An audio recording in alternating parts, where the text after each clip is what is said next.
The final episode of the World War One series is finally here, guys. This is World War One 1918. For those of you that are maybe just new to the channel, I've currently done a series from Epic History, so shout out to them for putting this together of some of the most, I guess, the highlights of World War One. They've broken up into years. I started off in 1914. I made my way all the way through all of these you can see here. 14, 15, 16, the Battle of the Somme, World War One, then 1918. Look, I've got a place for every single one of those reactions, all on my channel and in the description. But with that being said, guys, smash the like button if you're excited for this one, and let's get straight into the video. Let's go.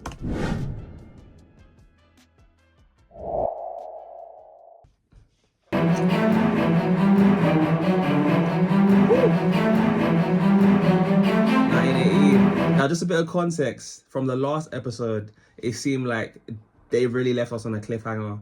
So that was 1917. So now I'm really excited for 1918. I think the USA might be about to join the war right now.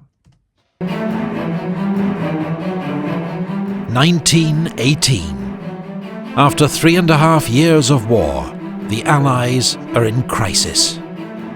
Russia has been rocked by revolution, and its new Bolshevik government has signed an armistice with the Central Powers. Thousands of German troops will be freed up to fight on the Western Front. Just real quick so I know exactly what armistice means. I'm pretty sure that means like a ceasefire. Formal agreements with two countries to stop fighting at a particular time, especially to talk about possible peace. Yeah, okay. So Russia's basically bowed out, man. The carnage of trench troops will be freed up to fight on the Western Front, where the carnage of trench warfare has already claimed more than 1 million lives. 1 million is crazy. But Germany is also desperate. Britain's long naval blockade has led to shortages and social unrest at home, while America's entry into the war brings fresh manpower and vast resources to the Allied cause. Germany faces inevitable defeat unless it can win a quick victory on the Western Front. Right, so Germany right now are looking for desperate times, call for desperate measures, because if once USA get involved, it's done for them. So let's see how this pans out. I don't know how this necessarily goes. Like, I mean, I feel like I remember Germany losing, but to see how it plays out is so interesting. That says Kaiser. I'm not gonna break. I don't even know why I tried to pronounce that. The Kaiser's battle. Let's go. US President Wilson announces his 14 points. They outline his vision for a post-war world, including an end to secret treaties, a reduction in the size of armed forces, self-determination for the people of the Austro-Hungarian Empire, and an international organization to settle future disputes. But most European leaders dismiss his ideas as wishful thinking. Wow. At Brest-Litovsk, Bolshevik Russia signs a peace treaty with the Central Powers. Russia gives up vast amounts of territory in exchange for peace. That's crazy. 500,000 German troops can now be redeployed from the east to the Western Front, where German General Erich Ludendorff plans an all-out, last-ditch offensive to win the war. The way this is all kind of panning out, it's almost like a play. Like, of course, Russia at this point are about to bow out, right? And it's now meaning that, you know, Germany can now reinforce troops on the Western Front. But then also, conveniently, now the USA might be getting involved. So it's kind of like, I feel like there was never a point necessarily up until now where there's clearly a definitive winner. But then I guess that's probably why it lasted for 3 years at this point. All-out, last-ditch offensive to win the war. Alright, it'll be interesting. Ludendorff's spring offensive catches the Allies off guard. German stormtroopers, using new infiltration tactics, help to overwhelm the British Fifth Army, which is soon in full retreat. The German advance threatens to split the British and French armies, with disastrous consequences. So French General Ferdinand Foch is appointed Supreme Commander of Allied Forces to coordinate strategy. Supreme Commander, that's a title. Imagine one man being in charge of that, having that much responsibility during a war where lives are on the line. That's insane. Supreme Commander of Allied Forces to coordinate strategy. Outside Amiens, British and Australian troops improvise a defence and finally halt the German advance. The German offensive switches to the north, targeting the Channel ports. But the British inflict heavy losses on the Germans and prevent a breakthrough.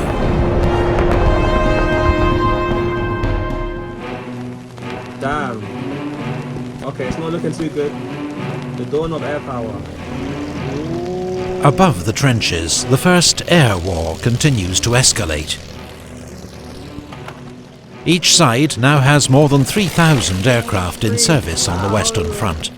But by 1918, the Allies have won air superiority, thanks to greater resources. On the 21st of April, Germany's most famous pilot, Manfred von Richthofen, the Red Baron, is shot down and killed near Amiens. Wow. With 80 victories, he's the war's highest-scoring ace. You're joking. 80 vicks, he's gone out that many times, and what? Wow, that's impressive. So was it von Richter when he's died now? That's probably gonna affect the morale to a degree. Richthofen, the Red Baron, is shot down and killed near Amiens. Damn. With 80 victories, he's the war's highest-scoring ace, and is buried by the Allies with full military honours. Britain's new independent bombing force. Wait, he's an ally. Wait, pause. Did I hear that? On the 21st of April, Germany's most famous pilot, Manfred von Richthofen, the Red Baron, is shot down and killed near Amiens. With 80 victories, he's the war's highest-scoring ace, and is buried by the Allies with full military honours. Okay, so the Allies were just paying respects? Is that right, huh? I mean, aren't you guys at war against each other? I'm confused. Anyways, that's and is buried by the Allies with full military honours. It's kind of reminded me of that time when they ceased fire to play football. Like, if you can do that, I don't understand like how they were able to do those kind of things during the war when they're literally at each other's throats trying to kill each other, right? Buried by the Allies with full military honours. Britain's new independent bombing force launches a daylight raid against Cologne. It marks the beginning of Britain's own strategic bombing campaign. The bombings, man. On the ground, Ludendorff's offensive switches south, targeting the French. German troops advance 30 miles, but are halted at the River Marne, just as fresh American divisions enter the line. The US 1st Division is the first to see combat at the Battle of Cantigny. 3 days later, the US 2nd Division wins victory at the Battle of Belleau Wood. USA getting involved now. By now, there are nearly 1 million American soldiers in France, with 10,000 more arriving every day. Crazy. The fourth phase of the German offensive leads to a 9-mile advance, but is finally halted by a French counterattack.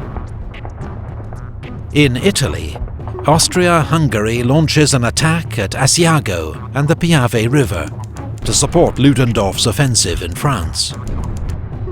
But it's repulsed with heavy losses, and morale amongst the Austro-Hungarian army collapses. Things don't seem to be looking good for the Central Powers at this point, so far. British and French troops land at Murmansk in northern Russia. It's the beginning of Allied intervention in Russia's civil war, on the side of so-called white or anti-Bolshevik forces. Wow. Civil war. Russia, what is going on with Russia, man? Morale's gone, armistice being signed, civil war now. Jeez, Russia, man, you guys are doing your thing at the beginning, and then now all of a sudden it's like infighting now. That's damn, man. This is Russia's probably had the biggest glow down. I say that lightly because these are real lives being lost. Let me be sensitive here, but that had been lost. Sorry. So, but it's just interesting to see how Russia's like process has been throughout the war. Like their journey is mad. Of Allied intervention in Russia's civil war, on the side of so-called white or anti-Bolshevik forces. On the Western Front, the Germans' final attack is defeated in the Second Battle of the Marne. Ludendorff's offensive has cost the Germans more than 600,000 casualties and has failed to make a decisive breakthrough. Germany's final gamble has failed. Oh, epic history going crazy with the visuals, man. Has failed.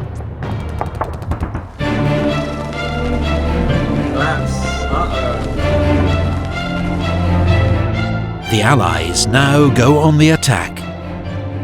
At the Battle of Amiens, British, Australian, Canadian and French troops, supported by tanks and aircraft, advance 7 miles in a single day.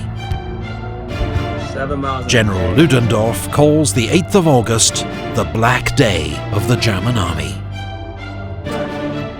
German troops. Black Day, that's crazy. Why Black Day? That's like all colors, like what? Black Day of the German army. German troops are exhausted, hungry and demoralized, and begin to surrender in their thousands. Wow. The Battle of Amiens begins the Allies' 100 Days offensive. 100 days? Trench warfare is over. The Germans are in full retreat.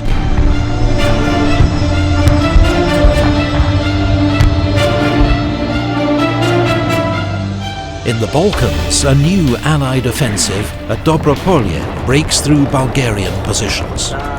The overstretched Bulgarian army collapses, and 2 weeks later, Bulgaria signs an armistice.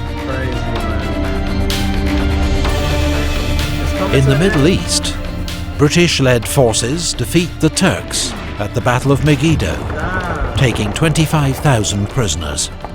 Allied troops soon occupy Damascus and Aleppo. On the Western Front, Marshal Foch orders a general attack. British, French and American armies reach the Hindenburg Line, a line of reinforced German defences, and break through. Crazy. It's all coming to an end by the looks of it, man.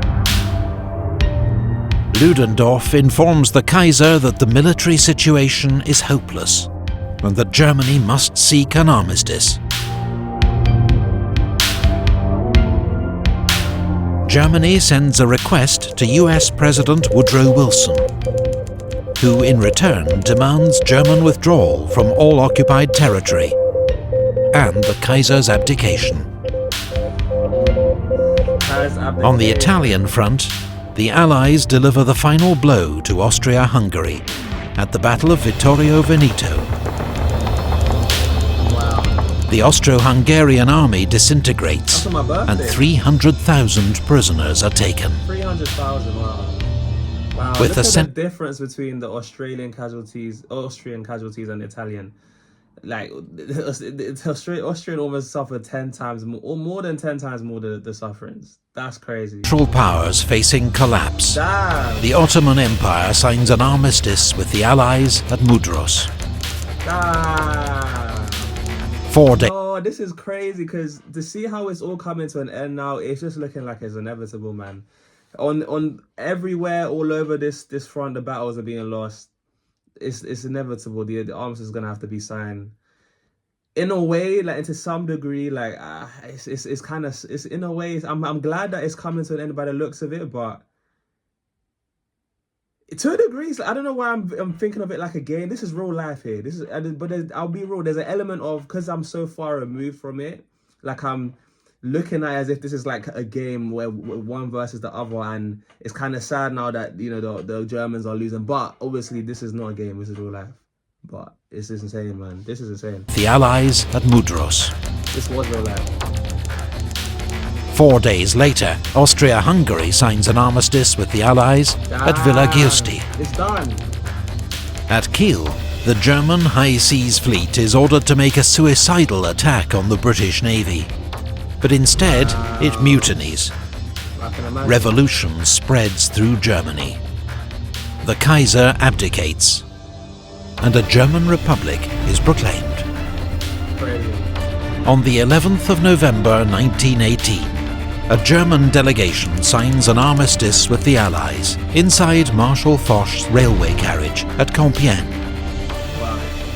It comes into force at 11 AM, but fighting continues until the last moment. Wow. American Private Henry Gunter is killed, charging a German machine gun at 10:59. He is thought to be the last soldier killed during World War I. Wow, Henry Gunter. He's killed. Charging a machine gun. But that doesn't sound too smart though. Unless that was just a tactic at the time. Like, that's how you do, like, I mean, sorry. We'll do. Rest in peace. At 10:59. He is thought to be the last soldier killed during World War I. 3 days later, in East Africa, German General von Lettow-Vorbeck surrenders his army on the Chambezi River. For 4 years, he has tied down huge numbers of Allied troops, remaining undefeated while cut off from home.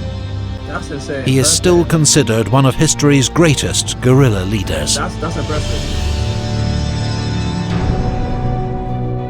This is not a peace. So 1919, this is not a peace, it is an armistice for 20 years. Wow. Only for 20 years, wow. Because World War II, right? The Paris Peace Conference opens at the Palace of Versailles, just outside the French capital. Delegates accept a proposal to create a League of Nations to settle future international disputes. The Versailles Treaty, signed in June, imposes harsh terms on Germany. Oh, I remember Its this. military. Oh, I remember this from school. Now it's all coming back to me. World War II is like but let me know. I should do. Let me know if you want to do the World War II series, man. June imposes harsh terms on Germany. Its military is restricted in size. It must pay war reparations to the Allies. Crazy. It loses territory to its neighbours. And its colonies are seized by the victors. That's tough. Germany must also accept responsibility for the war in a war guilt clause, a source of lasting resentment in Germany. Wow. Seeing this, Germany accepts responsibility for everything. Yeah, that's not looking good for Germany. That's looking bad for Germany. But at this time, that's tough. That's tough. The boundaries of Europe are redrawn. Poland re-emerges after 100 years of foreign rule, while Austria, Hungary, Czechoslovakia, Yugoslavia, and an enlarged Romania emerge from the ashes of the Austro-Hungarian Empire. Wow. The Ottoman Empire is dismantled. New states, most under European control, are created in the Middle East. Here, as in Europe, the seeds of future conflict are sown. While in the Far East, former German possessions in China are handed to Japan, to China's outrage. Where was China during all of this, man? World War I claimed the lives of 9.5 million soldiers. Oh, wait, I know. 1 in 8 of those who fought. 21 million more were wounded. 7 million civilians also. So these visuals right now are just so good because it just makes it so much more easy to digest. World War I claimed the lives of 9.5 million soldiers. Damn, rest in 1 in 8 of those who fought. 21 million more were wounded. 7 million civilians also lost their lives. Wow. Huge areas of Europe were left devastated. Wow. Old empires vanished. New states were born. Lives across the world were transformed. The world was never the same again.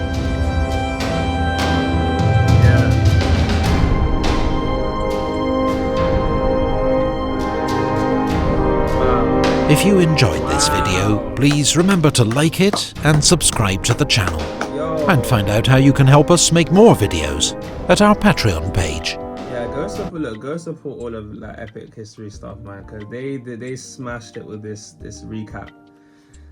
Look, what a journey this was, man. Just going through the whole World War One series, and the way it was all put together was so good, man, and it just made it so much more digestible. Like, I feel like after watching this, I feel like I understand a lot more. So like kind of, you know, how things initiated, the certain, you know, overview of like, you know, how the war went, have a better idea of just how severe it was, the lives that were lost, and also to a degree, a little bit of the reason why things may be the way they are nowadays, how the World War One may have had an influence on a lot of things.